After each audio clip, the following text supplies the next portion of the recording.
Dios les bendiga. Amén. Gloria a Dios. Le damos gracias al Señor porque nos hemos gozado en esta mañana.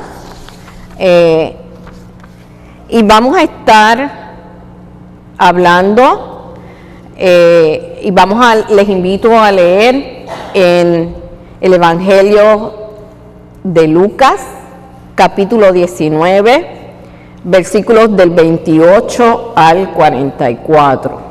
Lucas 19, 28 al 44. Les voy a pedir que estén en pie todos los que puedan y vamos a leerlo altifonalmente. O sea, yo leo uno y ustedes leen el siguiente. Dicho esto, iba adelante subiendo a Jerusalén. Y aconteció que llegando cerca de Jerusalén y de Betania, al monte que se llama Olivo de los Judíos,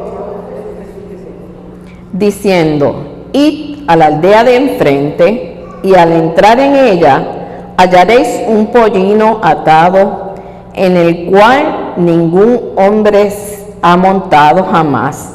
Desatadlo y traedlo. Y si alguien me preguntare, ¿por qué lo desatáis? Responderéis así, porque el Señor no lo necesita. Fueron los que habían sido enviados y hallaron como les dijo. Y cuando desataban el pollino, sus dueños le dijeron: ¿por qué desatarás el pollino? Ellos dijeron: porque el Señor lo necesita.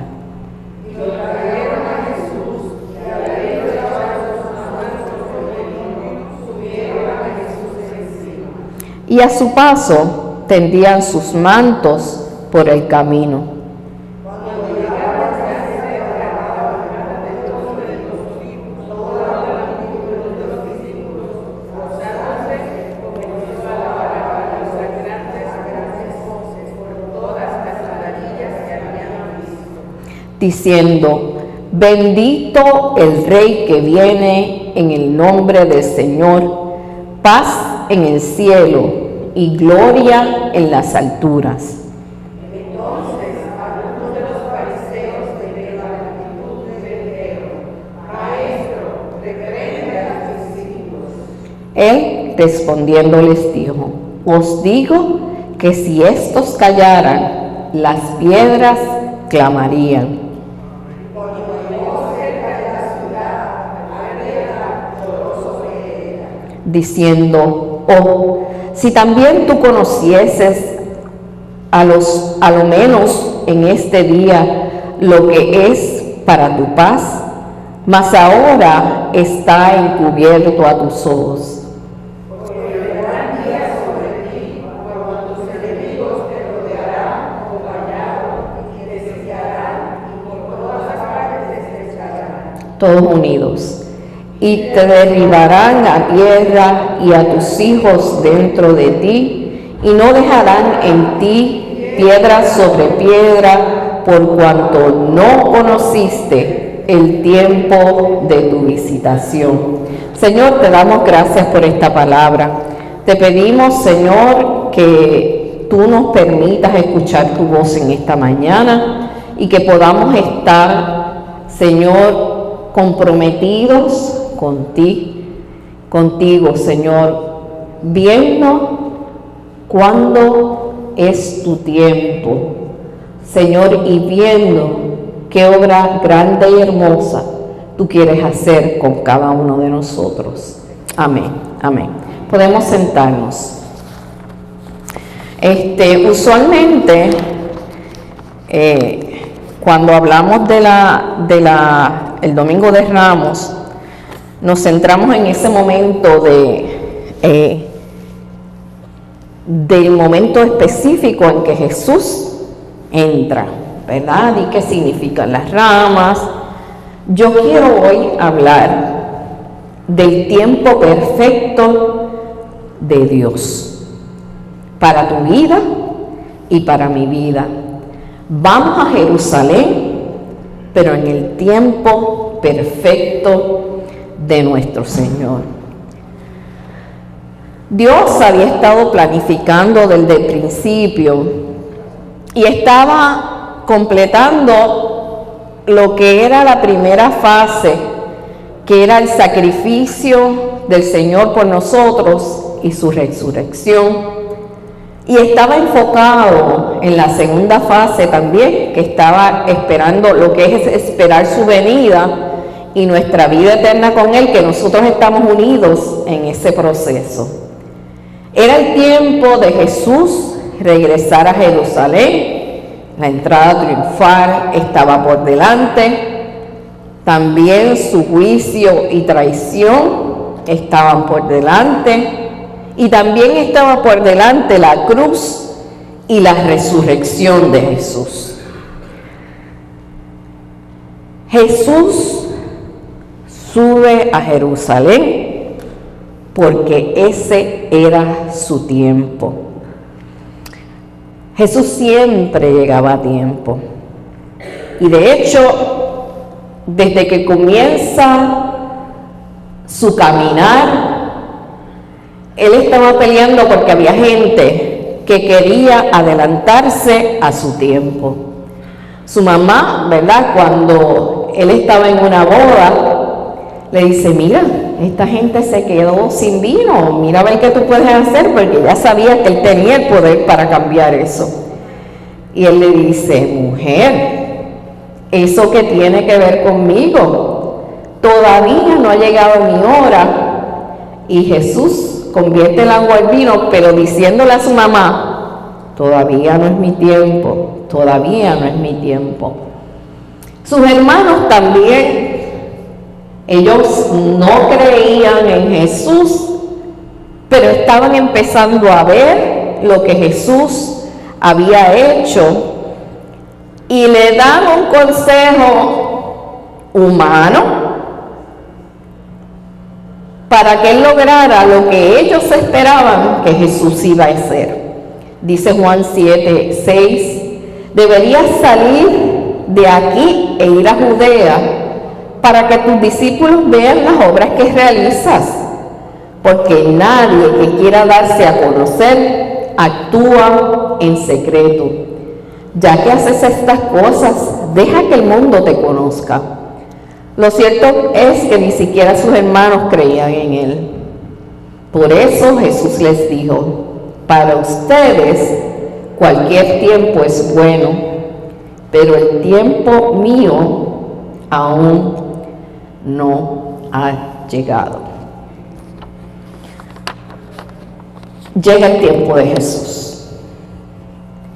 Y es un tiempo, nosotros volvemos y digo, miramos ese momento en que Jesús se monta en el pollino y entra, pero Juan nos presenta todo lo que había estado pasando antes de esa entrada triunfal.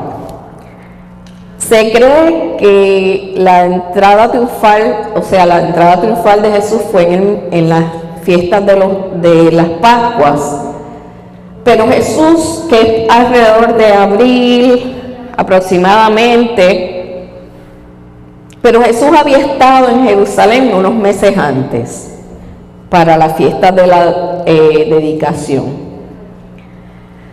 Y había pelea entre Jesús y los judíos de la época, y ellos querían saber si Jesús era el Cristo o no. Y ellos le decían: si eres el Cristo, dínoslo, no nos tengas más en suspenso.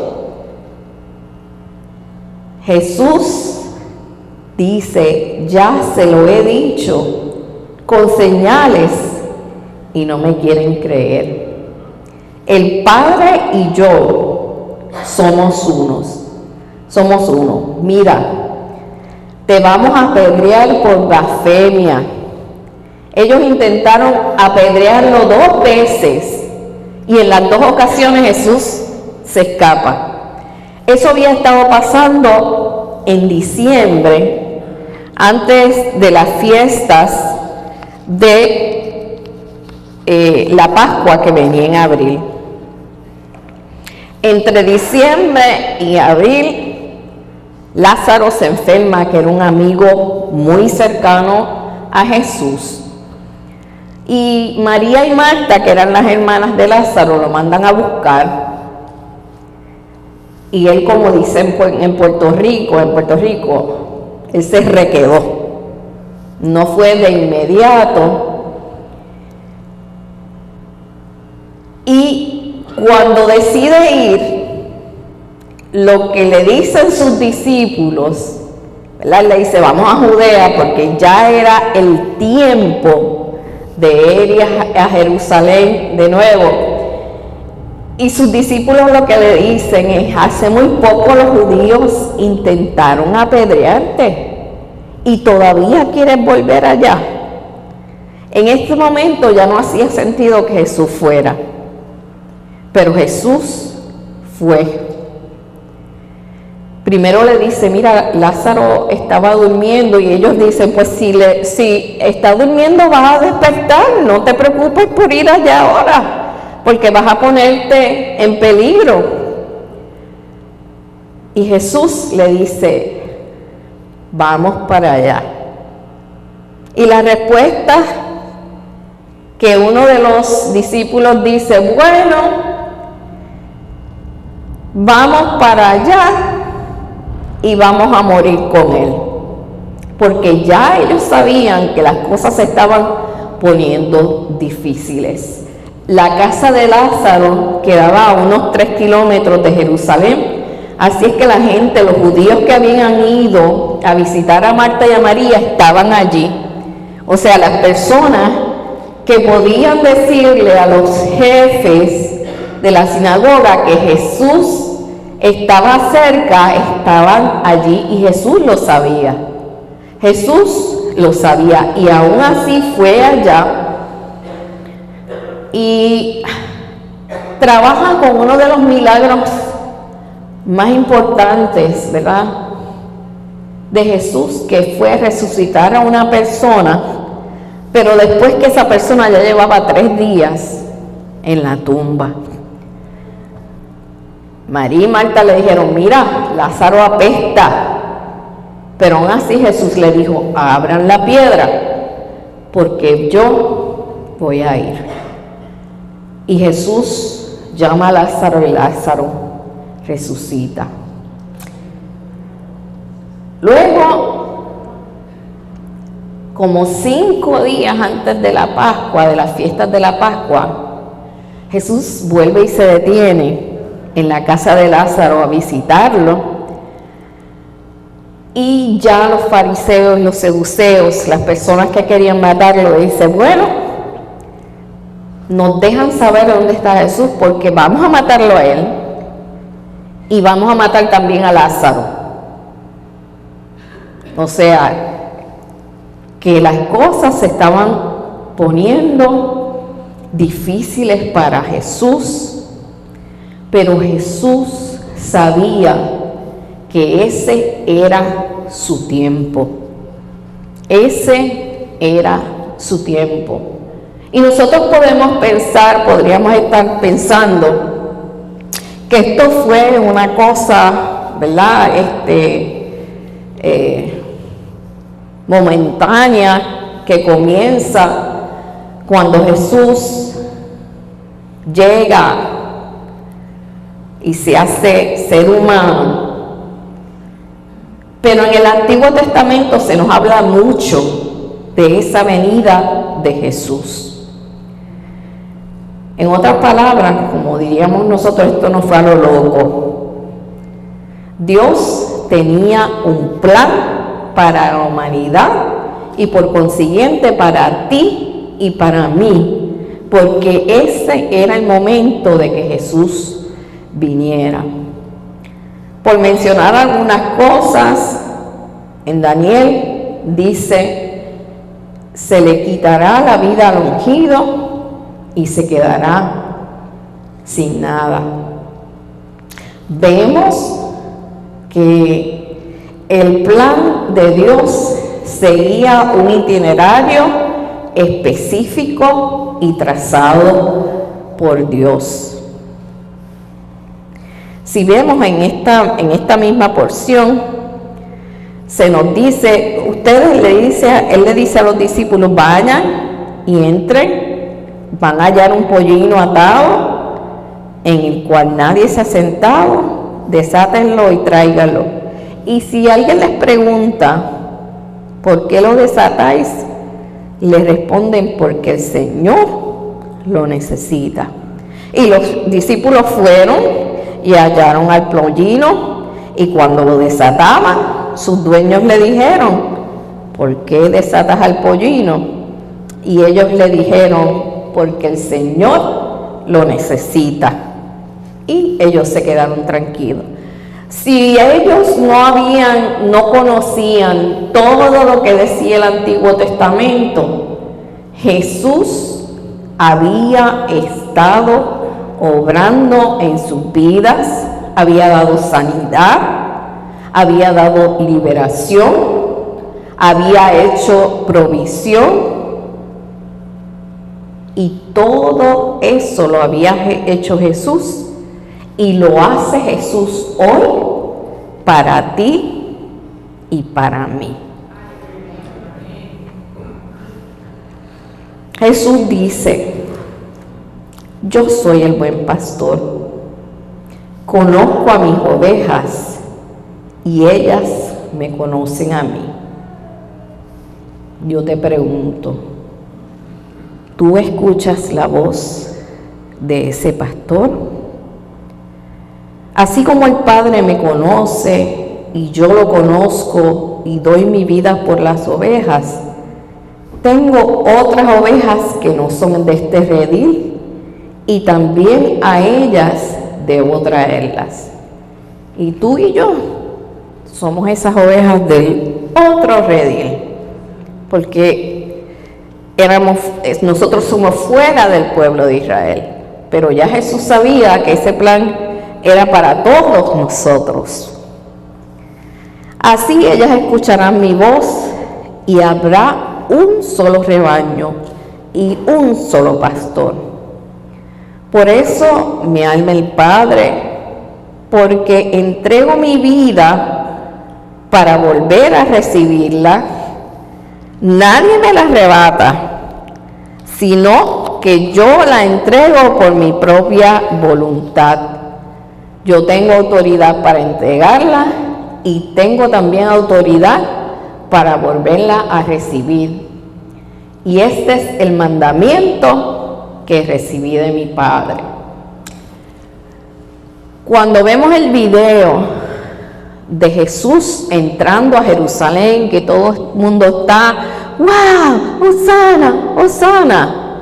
Jesús sabía lo que le esperaba.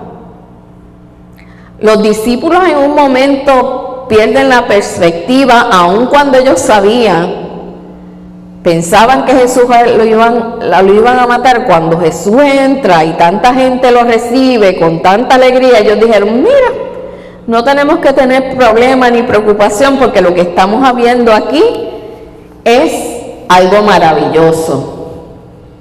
Pero Jesús sabía lo que iba a pasar, porque ese era el tiempo en que las escrituras se estaban cumpliendo.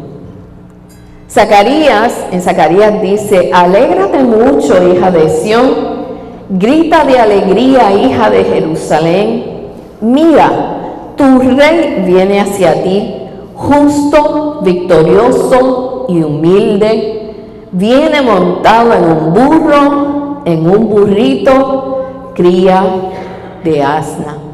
Hasta eso había sido profetizado, cómo Jesús iba a llegar y que le iban a aclamar. Yo prediqué en diciembre sobre el momento en que Jesús nace, y cuando los pastores están allí y llegan los ángeles. Y dice, bendito el que viene en el nombre del Señor, gloria a Dios en las alturas. Yo me pregunto si parte de esos pastores y lo que ellos habían dicho, esta gente estaba allí diciendo, mira, porque yo me imagino que los pastores estuvieron mirando lo que estaba pasando a través del tiempo.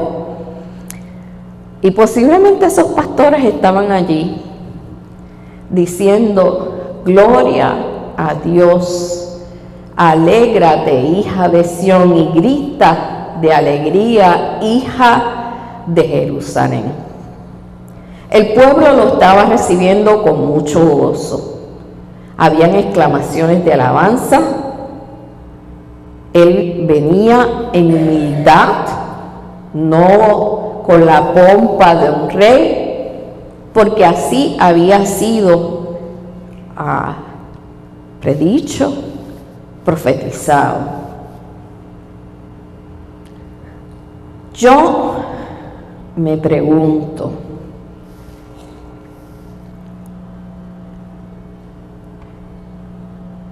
¿cuál era el sentimiento de Jesús sabiendo que Él iba a dar su vida por ti y por mí?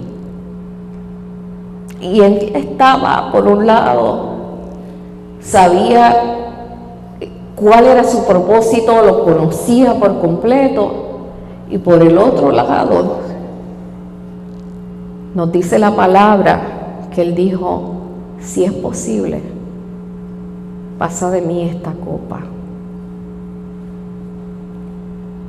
Pero Él sabía que si Él no moría por nosotros, nosotros no íbamos a tener entrada directa al cielo, por medio de Él. Y como Él sabía que era su tiempo, Él fue allí. Despreciado y rechazado por los hombres, varón de dolores, habituado al sufrimiento, todos evitaban mirarlo. Fue despreciado y no lo estimamos.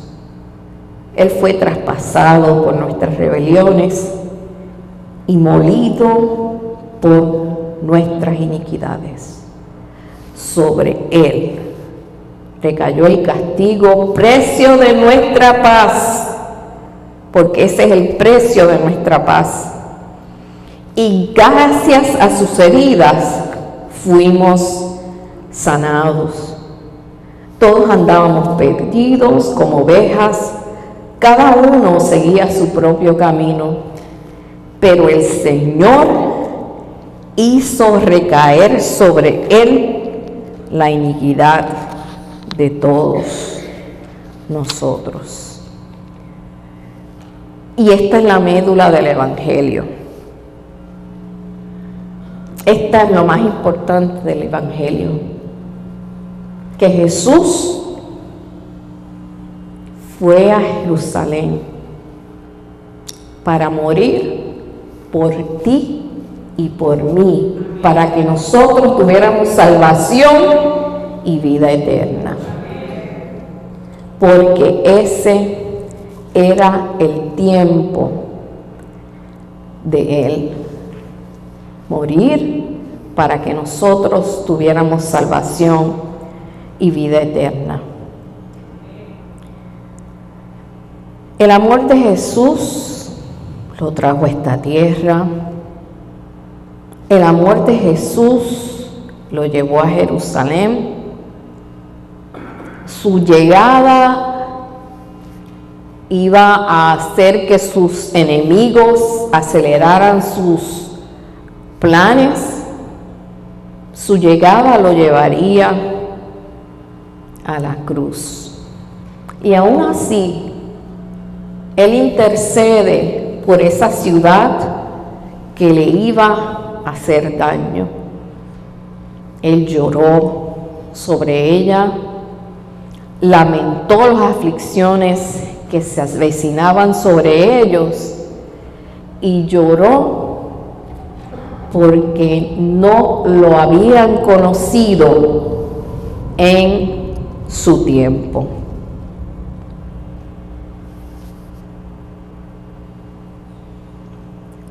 ¿Cuántos de nosotros hemos tenido experiencias con nuestro Señor en la cual hemos visto que Él ha llegado a tiempo a nuestras vidas? ¿Cuántos de nosotros hemos tenido esas experiencias? Porque primero es la experiencia de salvación. Y si tú no has recibido esa salvación, mira, yo te invito en esta mañana a que tú recibas al Señor como Salvador de tu vida. Porque este es el momento. Pero no solo eso. El Señor da salud. El Señor ha hecho salud en mi cuerpo, en mi espalda. Yo pensaba que yo nunca iba a poder tener hijos. El Señor sanó mis nervios en la espalda. El Señor sanó a mi esposo de asma y lo sanó de un tumor en su cabeza. El Señor es Dios de provisión. Y yo te voy a hablar de mí, yo no te voy a hablar de nadie más. En una ocasión nosotros teníamos que pagar la renta. No había dinero porque ninguno de los dos estaba trabajando y precisamente el día que había que pagar la renta nos llega un cheque de una persona que nos conocía por la cantidad exacta de la renta.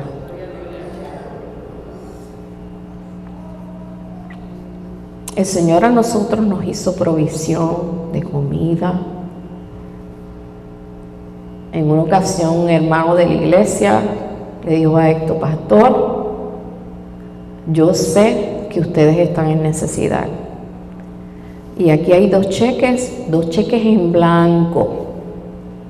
2 cheques en blanco. Le dije: pastor, úsenlo en lo que usted lo necesite. 2 cheques en blanco. Y nosotros pagamos las utilidades de la casa porque estaban por cortarnos la luz y el agua. Pero un cheque en blanco. Y no decirte a ti, tienes hasta esta cantidad, te dieron el cheque en blanco.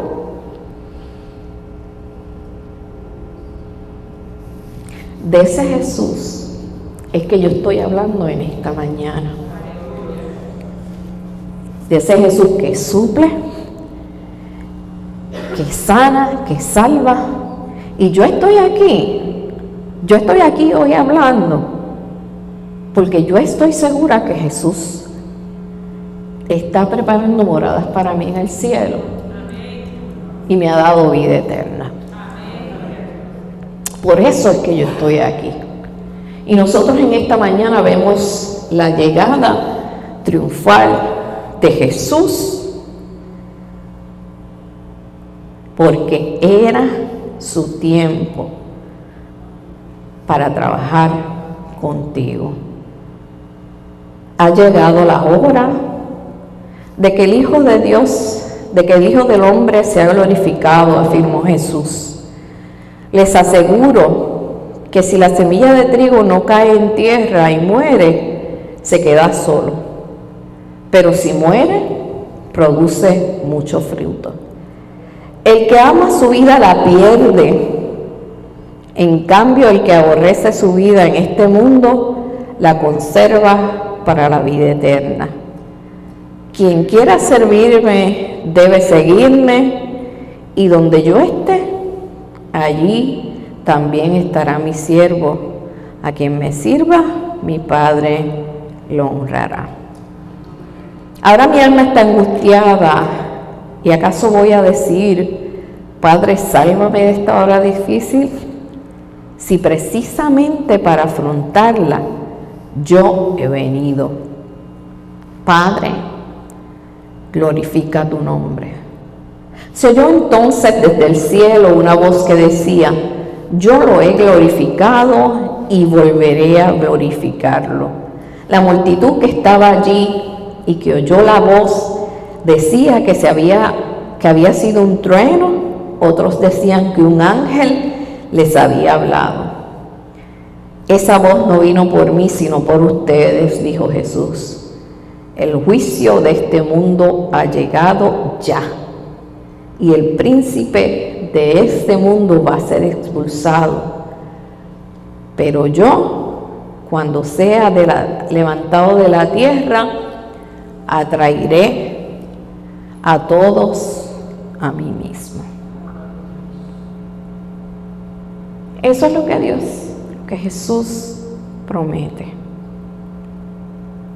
Él no te promete que tú vas a estar en una vida peaches and cream. ¿Vamos a tener dificultades? Claro que vamos a tener dificultades. ¿Vamos a tener situaciones difíciles? Jesús las tuvo. Según el tiempo de Jesús había llegado, nosotros tenemos que pensar también si el tiempo de nosotros ha llegado para entregar nuestras vidas al Señor. Y si ya tú conoces al Señor, tú tienes que preguntarte, ¿qué tengo yo que estar haciendo en este tiempo para su gloria y su honra? Yo quiero terminar compartiendo un poema, porque en esta mañana hemos estado cantando del que es cuando el Señor me toca, ¿verdad? Mis cargas se van cuando Él me toca. Yo lo puedo sentir cuando Él me toca. Yo siento que se van las cargas. Y el poema se titula Me ha tocado. Un violín. ¿Quién lo compra?, dijo el subastador. ¿Quién da $50? Ofreced, por favor. ¿Hay aquí un comprador que lo lleve por 20? ¿Por 10? ¿Por 3? ¿Por 2? ¿Por 1? Ofreced, por favor. Echadlo a un lado, dicen. Mostrad cosa mejor. Nadie compra basura, es trasto sin valor. De momento, salido de un rincón, se aproxima un anciano que con cansada voz suplica: si es que nadie lo compra, prestádmelo, Señor. Lo toma sonriente, lo limpia, lo acicala, prueba su diapasón, ajusta las clavijas, lo pone en posición y toma en la diestra un arco. Y lleno de emoción, arranca los acordes más bellos que oído humano oyó. Algo que dejó atónitos a los 100 expectantes, que en plena confusión comentan su ignorancia o su equivocación.